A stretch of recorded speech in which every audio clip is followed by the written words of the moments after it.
raided pubs. How many hotels did they set fire to? How many shops How many shops did they loot? They raided pubs and took out white people and racially attacked them. You saw this on social media? Yeah. Which you said 15 minutes ago was the biggest problem in spreading lies and misinformation. Well, it's not a lie if it's there in front of you. You know, it's just the tweet about the Muslim asylum seeker killing those 3 little girls. It's not a lie because it was there in front of you.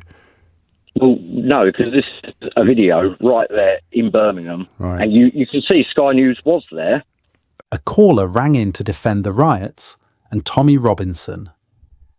For 20 minutes, James O'Brien corrected him on the facts, and right at the end, the caller made a claim he'd seen something on social media. The very thing he'd spent the whole call saying was full of lies. So James asked him one question that brought the entire conversation full circle. Let's watch it together. And before I tell you to like and hit that subscribe button, please allow me the chance to earn that from you. Start with Aaron, who's in Medway. Aaron, what would you like to say? Hello there. First time calling, so I'm a little bit nervous. Wish to get my opinion across, really. Excellent. It's just the way you're coming across, really, to be fair. Okay. Like, you keep saying Tommy Robinson is inciting the violence and everything as a matter of fact. Yeah. But if you actually read through all his tweets and everything, he's constantly advocated for no violence, because that undermines everything. He's constantly been saying, everyone stop the violence, because it gives everyone a reason to go against it, kind of. Why did he choose to lie about a Muslim asylum seeker if he's not trying to incite hatred of Muslim asylum seekers? Because that was the news at the time. No, it wasn't. It was. It was sort of all round everywhere on... It was on racist social media accounts. It wasn't anywhere else. And I think Nigel Farage may have contributed very deliberately to the confusion. But you chose, did you, to believe it, despite there being no evidence? I didn't. Why would you do that? At the time, yeah. Why do you think you did that? I don't know. You know, it's social media. I agree that there is a big problem with social media everywhere. And where does Tommy Robinson do most of his work? Speech. Where does he do? It's on X. What?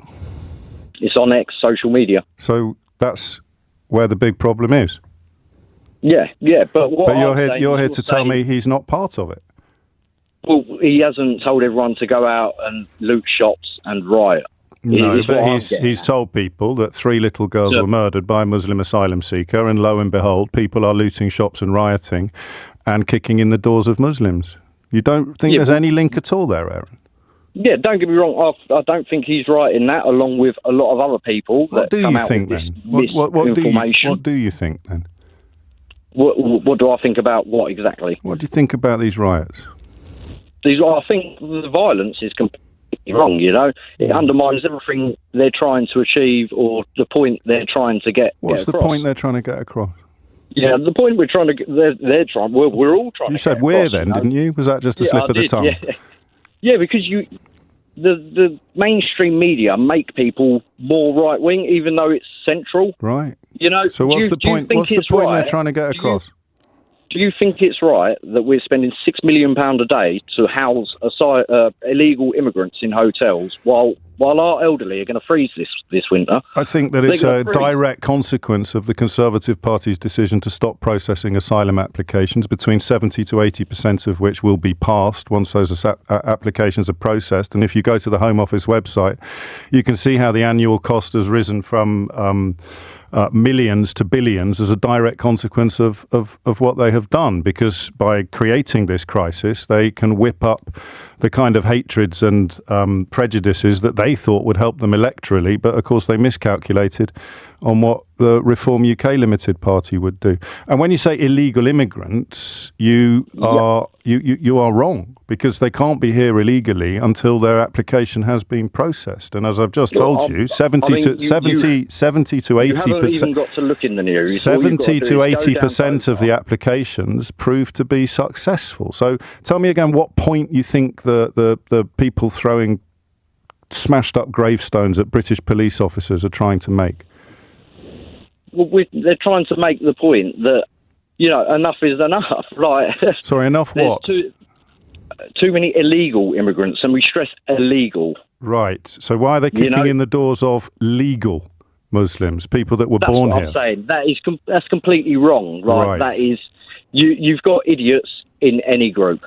You know, like last night in Birmingham, for example, where you've got Muslims out on the street. You know, you will have wrong people in there that are threatening Sky News presenters. They didn't threaten Sky News presenters. They swore, and therefore I watched it as well. And I'm a professional broadcaster. And if you don't immediately curtail a broadcast which contains swear words, then you'll get an Ofcom complaint upheld. But I talked at 10 o'clock. Yeah, well, slashing a tyre and attacking a police officer, they're not the same thing, are they? And yet I'd said at 10 o'clock this morning, someone will come on the show today and try to claim that these are somehow equivalent.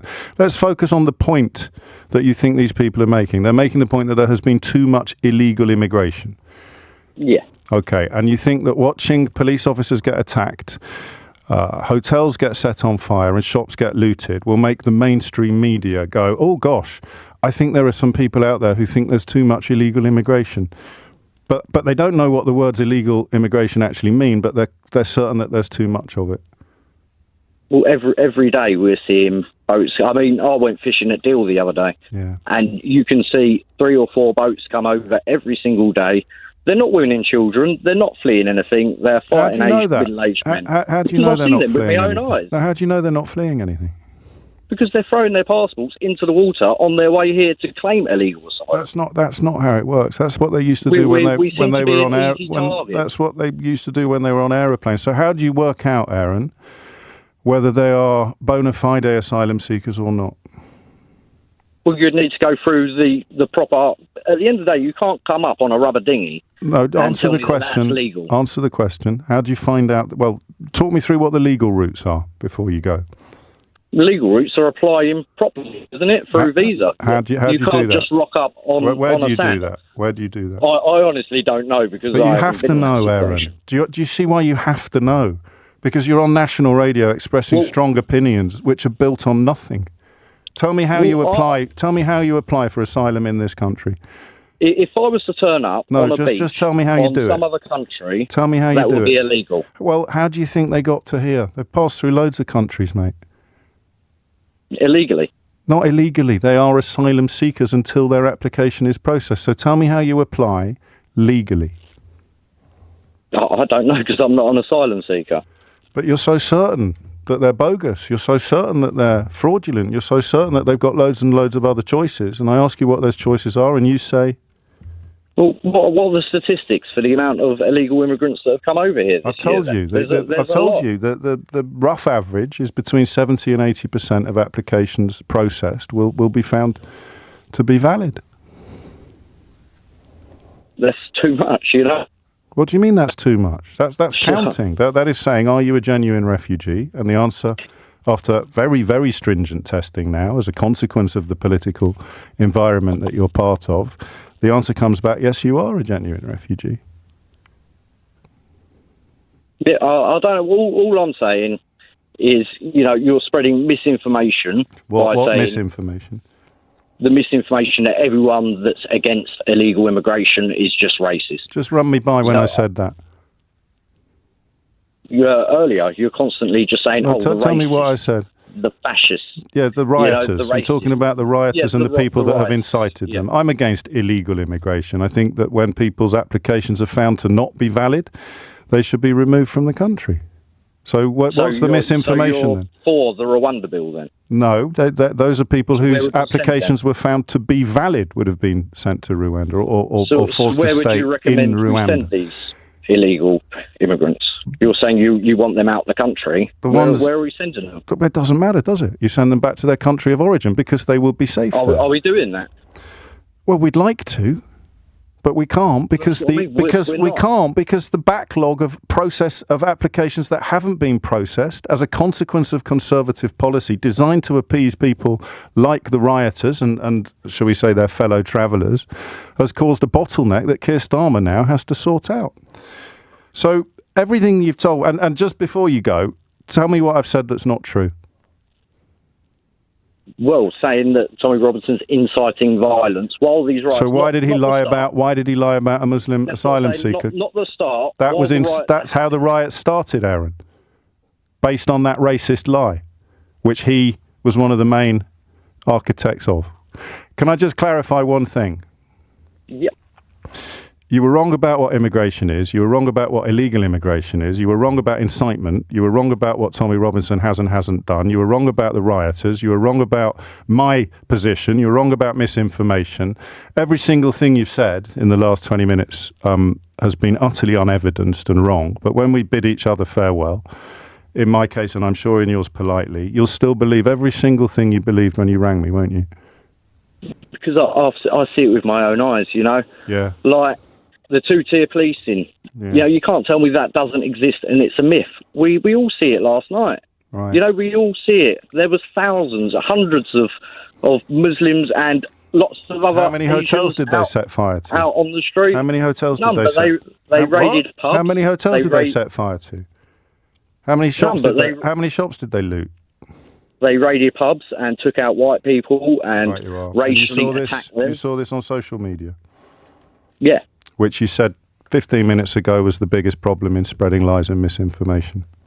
Well, it's not a lie if it's there in front of you. You know, it's just the tweet about the Muslim asylum seeker killing those 3 little girls. It's not a lie because it was there in front of you. Well, no, because this is a video right there in Birmingham, and you can see Sky News was there. I saw that video. They had to retreat. I saw that video. They didn't have to retreat. Did you see the police in that video? Okay. So no hotels set on fire, no shops looted, no police attacked, but it's two-tier policing because the people who are looting shops, the people who are setting fire to hotels, the people who are throwing bricks at the police, they're getting collared, and the people who aren't doing any of those things aren't getting collared. Therefore, there must be two-tier policing. Well, did you see it last night? There wasn't any police on that news report. Well, how can there be two-tier policing if there aren't any police there, Aaron? Love to the family. It's 10:38. For 20 minutes, a caller named Aaron defends the riots and Tommy Robinson to James O'Brien. And one by one, every single thing he says falls apart. Not because O'Brien shouts him down, but because he keeps asking for the evidence underneath the certainty. And there isn't any. To Aaron's credit, he condemns the violence himself, says the rioting is completely wrong. This isn't the worst faith caller you'll ever hear, which is exactly what makes it such a clean demonstration of the thing this channel keeps coming back to. Start with the Robinson claim. Aaron insists Robinson always advocates against violence. So O'Brien asks the obvious question, then why did he lie that 3 little girls were murdered by a Muslim asylum seeker? Because the Southport attacker was none of those things. He was born in Cardiff. That lie spread across social media, and then people were looting shops and kicking in the doors of Muslims. Aaron's answer is that it was the news at the time. It wasn't. It was on racist social media accounts and nowhere else. And O'Brien lands the first quiet point. You chose to believe it, despite there being no evidence. Why? Then the facts start stacking up, and this is the substance of the whole thing. Aaron keeps saying illegal immigrants. O'Brien corrects him, and it matters. You cannot be here illegally until your application has been processed. They're asylum seekers until then. And when those applications are processed, between 70 and 80% are found to be valid, genuine refugees, after stringent testing. Aaron's response to that number is that's too much. Which, as O'Brien points out, is a strange thing to say about people a rigorous system has just confirmed are fleeing genuine danger. And then the moment the whole video is built around, Aaron is certain these people are bogus, fraudulent, that they had loads of other options. So O'Brien asks him a simple question. How does someone actually apply for asylum in this country? Tell me the legal route. And Aaron cannot answer. I honestly don't know. And there it is, the sentence that defines the entire call. You have to know, O'Brien says, because you're on national radio expressing strong opinions which are built on nothing. That's not an insult, it's a diagnosis. The certainty came first, the knowledge was never there at all. He tries they throw their passports into the water. That's not how it works. He tries the 6 million a day, the boats at deal, the fighting men who aren't fleeing anything. Each one gets checked, and each one collapses, because none of it was ever built on anything he could point to. And then comes the line, the one that's the thesis of this whole channel. After walking Aaron through every error, O'Brien says. Every single thing you've said in the last 20 minutes has been unevidenced and wrong. But when we say goodbye, politely, you'll still believe every single thing you believed when you rang me, won't you? And Aaron proves it instantly. Because I see it with my own eyes, he says, and pivots straight to two-tier policing. And that pivot is the hook you just watched. O'Brien asks how many hotels the counter-protesters set fire to, how many shops they looted, and Aaron says he saw them raiding pubs on social media. The same social media he'd spent 15 minutes calling the biggest source of lies. It's not a lie, he says, if it's there in front of you. And O'Brien closes the loop with devastating gentleness, like the tweet about the 3 little girls. That was in front of you too. That's the whole thing in one sentence. The belief decides which evidence counts. Social media is lies when it contradicts you, and gospel when it confirms you. And O'Brien's real point isn't that Aaron is stupid, because he isn't. It's that a worldview built on feeling rather than fact can survive any number of corrections, because it was never resting on facts to be corrected in the first place. So no gloating today, because there's something genuinely sad in it. A man who condemned the violence, who was polite, who rang in good faith, and who will believe exactly what he believed before. Because that's how belief over facts works. If it was worth watching, give it a like, share it with someone who checks their sources, and subscribe if you'd like more. The facts were all there. He just needed the belief more.